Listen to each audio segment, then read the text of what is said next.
Welcome to all in the next lecture.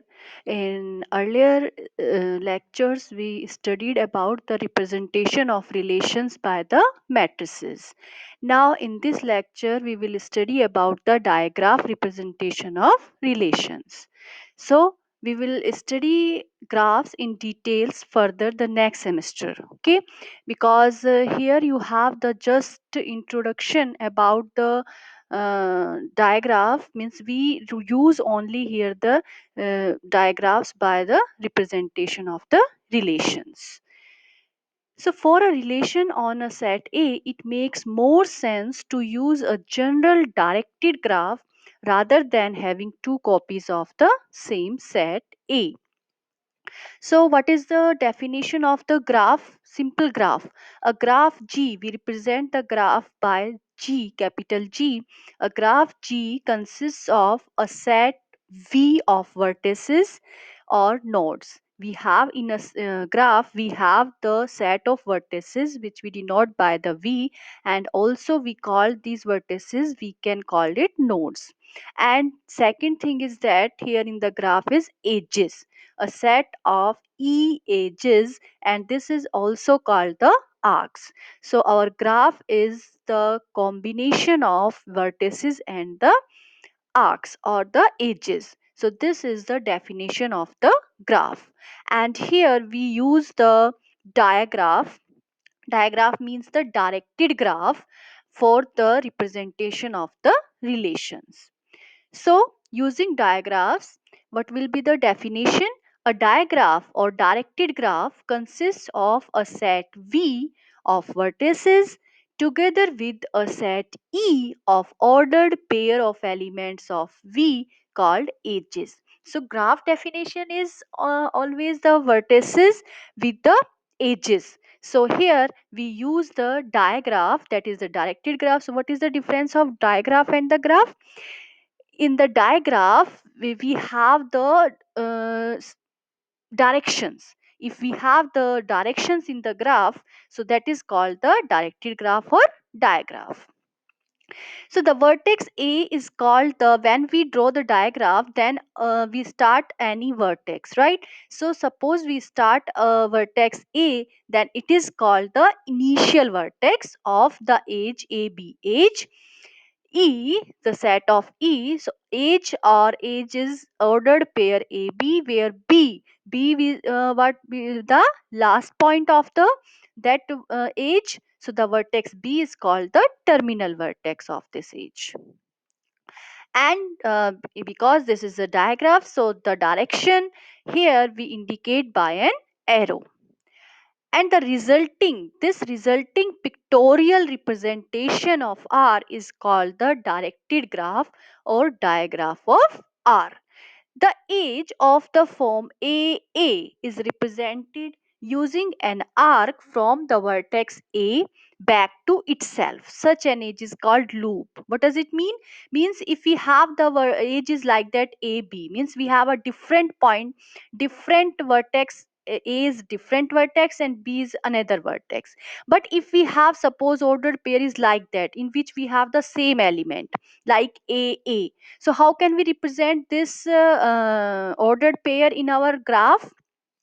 We represent this ordered pair arc as a loop. Means we start with this vertex and again we have to come only again this point. So this is called a loop. We can see here in the example how can we form the diagram. So here we have an example. We have the set of vertices are A, B, C, D. It means we have how many vertices we have? Four vertices we have in the graph, and which name is A, B, C, D. So now here edges are given is like that. These edges represent are the relation. Means here we have the ordered pair elements, so this is the relation where given ordered pairs are AB, AD, BB, BD, CA, CB, DB. So now what we do here, here we have to display the digraph, right? We have to draw the digraph if we have the vertices and edges. And for the draw the any graph, we need only the vertices and the edges. If we have the vertices and the edges, then we can draw the graph. So now let's take here first, for to draw any graph, what we need? First we need the vertices, right? So how many vertices we have here? Four. So here we take the four nodes or vertices, one, two, three, four, and these vertices are A, B, C, D. So like that you can take anywhere these points, these vertices. You may here, here, but only you have to take the four vertices, because we have the four elements in our set V. Clear? Okay, so now we have to draw, how can we join these vertices? We can join these vertices and make the graph by the given relation or by the ordered pair, and these ordered pair are called the edges. So now let's, first ordered pair is in the relation AB, means A is related to B. So we have to join A to B like that. This is an arrow, A to B, direction is A to B, right? Next our relation is A is related to D, A is related to D. So now this is A is related to D. Next is BB. Now BB, how can we represent by BB in the graph? Means we have to start at B and again come to the point B. So how to form it? This form is like that. We start with B and again come to the B. So this called the loop. This is called the loop, BB. Next, BD, BD. So we have to join BD. CA, CA. So now join CA. CB, C is related to B, CB. So now this is CB. Now DB, DB, again DB. So now DB. So we can join two points, two vertices, two ways. Means here we see that B to D and D to B is there. B to D and D to B is there. So if two vertices are joined two times, so these are called the parallel edges, right? So I can't I didn't make this as a straight line, because again we have to join these B and D. So we can join this like that, here and here. Not you cannot represent it like you join B, D is like that and direction is here and here. No. You have to join B, D two times, then you have to join like that. Edges, two edges you have to make, and these are called the parallel edges. Clear? So this is the diagram of this given relation. Clear how to form the diagram? This is a simple way to draw the diagram. Clear? Okay. So here what we have, we can represent any relation R on a set A by the digraph with A as its vertices and all pairs AB belongs to R as its edges. So vice versa, any digraph with vertices V and edges E can be represented by a relation on V containing all the pairs in E. And this one to one correspondence between relations and digraphs means that any statement about relations also applies to digraphs and vice versa. So it means that if we have the digraph in which, obviously if we have the digraph, so vertices are there and edges are there. So from that digraph we can form are the relations, ordered pair relations. And if we have the ordered pair relation on a set A, then from this we can draw the digraph. Clear? Okay, so now come to the next example. Here we have the two sets here. In earlier example we have only one set, right? So now here we have the two sets. A 2 for 6 elements are there, B for 6 8 elements are there, and relation are given is this. So our set elements in the diagram, set elements represents are the vertices, and relations, ordered pair elements in the relations given are the edges. So now, how to draw the diagram? Now, what, how many vertices here? To draw the diagram, first thing is we have to mention the vertices. So how many vertices? Can you tell me how many vertices here? Here, how many number of vertices? One, two, three elements here, three elements here. But four, six elements are same in A and B, right? So our vertices are here, our elements are here in both A and B. If we combine A and B, that is 2, 4, 6, and 8. Clear? Different elements are 2, 4, 6, 8 in both A and B. So how many vertices here we have? Again, we have here the four vertices in our the diagram. Four vertices, that's name are 2, 4, 6, 8.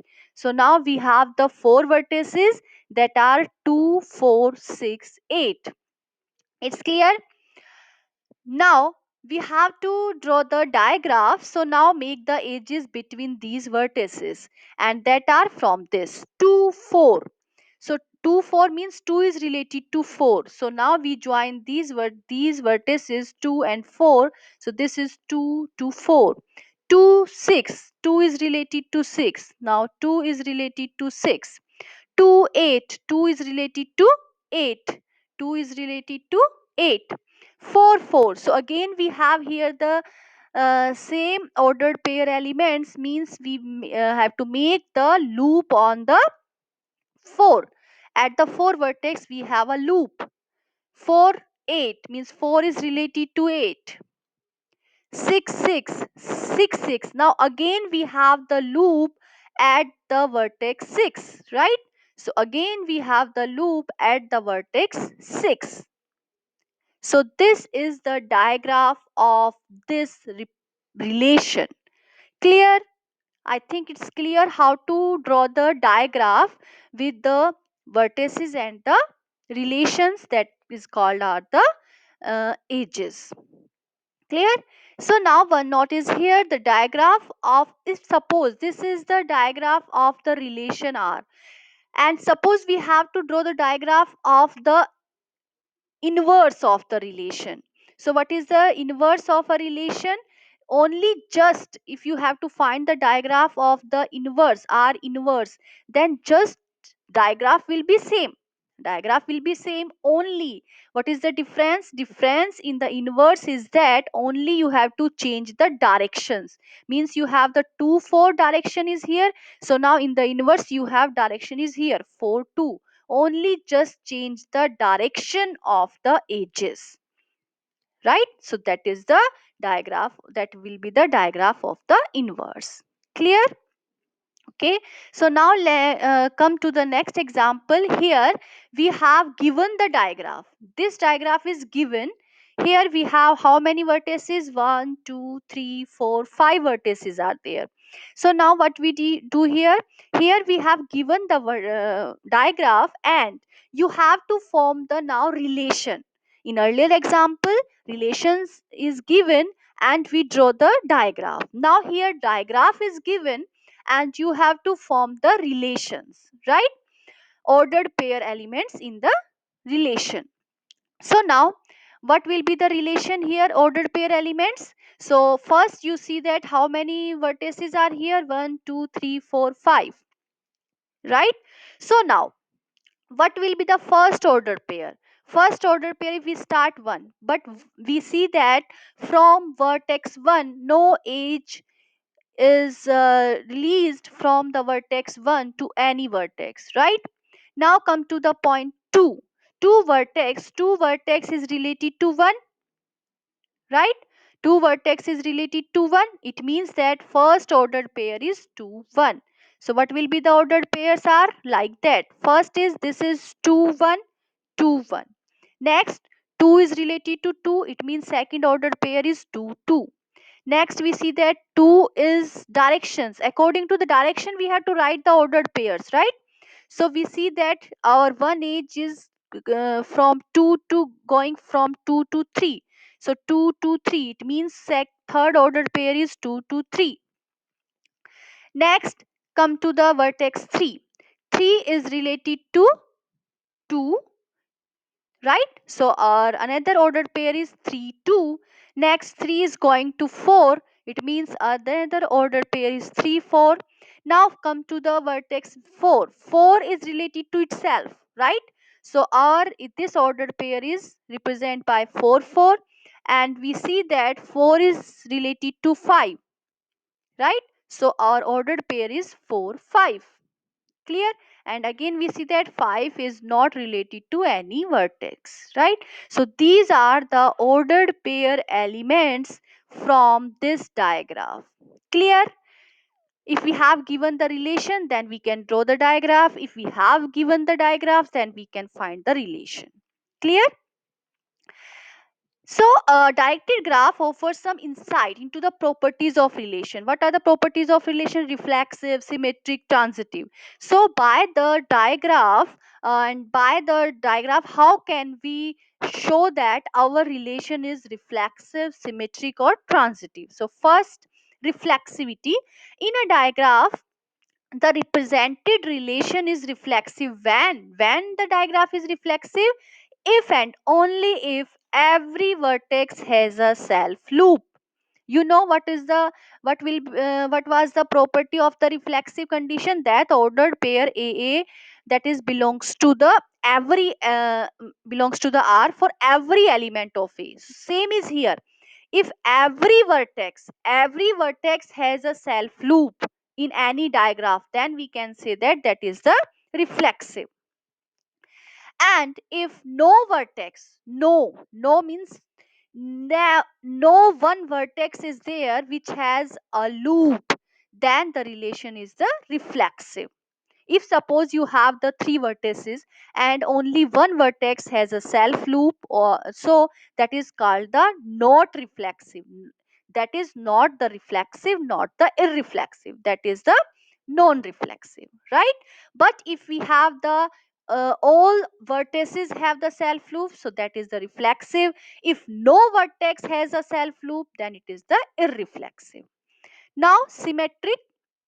In a diagram, the represented relation is symmetric when, if and only if, for every directed edge from a vertex x to a vertex y, right? If we have suppose two vertices, then we goes x, if this is vertices are x and y, we goes x to y, and again another edge is there that y is x, y goes to x. So if we have this type of, we shows this type of relation, this type of edges in our diagraph, so that is called the symmetry.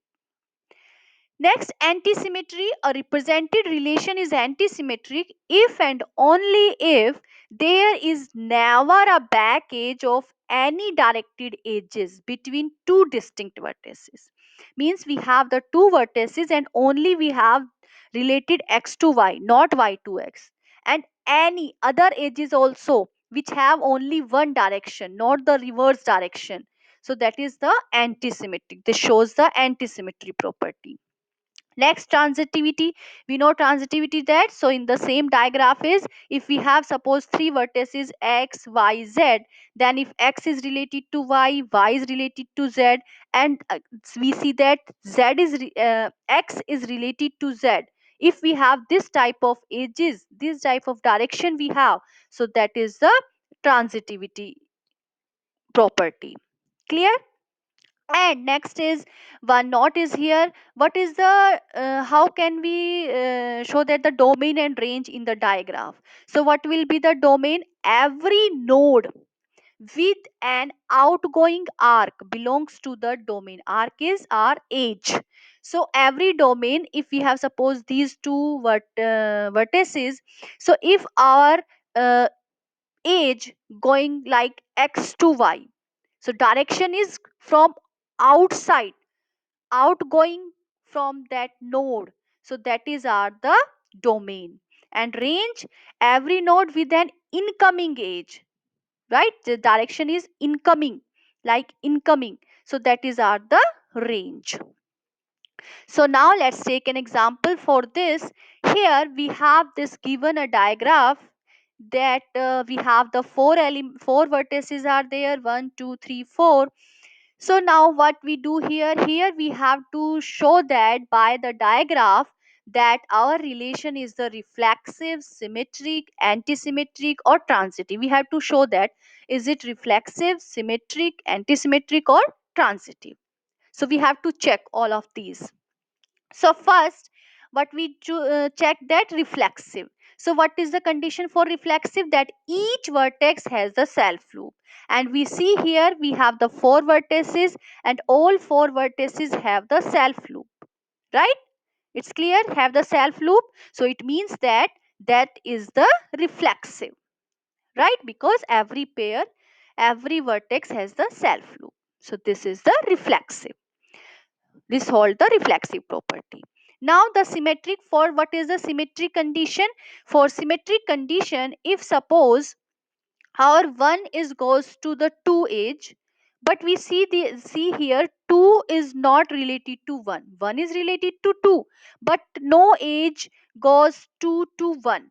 No, 2 to 4 is we have, but 4 to 2 edge we have not. 3 to 4 we have, but 4 to 3 we have not. 1 to 3 we have, but 3 to 1 we have not. Right? So we have not the back edge here in each vertex. So this is, I think, not the symmetric. Right? This is not the symmetric. Clear? Next come to the point antisymmetric. Antisymmetric is just that here we see that already I told you that no edge here in our the given diagram, no edge has the repeated edge, right? Reverse edge. So it means that is the antisymmetric. Clear? Next is the transitive. So what is the transitive? We have to check that the relation, if our directed edge from x to y and y to z, then the directed edge x to z, if it is, then it is the transitive. So we see here that in the case that is here we see that for the transitive, if 1 is related to 2 and 2 is related to 4, then we see that 1 is related to 4. We have this. You take any relation is there. If we see that 1 is related to 3, 3 is related to 4, and we see that 1 is related to 4 here, so it shows the transitivity of the relation. So this is the transitive. So our given diagram is reflexive, antisymmetric and the transitive, but not the symmetric. Clear? How to represent the relation by the diagram, and by the diagram how can we check our the properties of the relations. So now thank you. Today's lecture is completed now. We have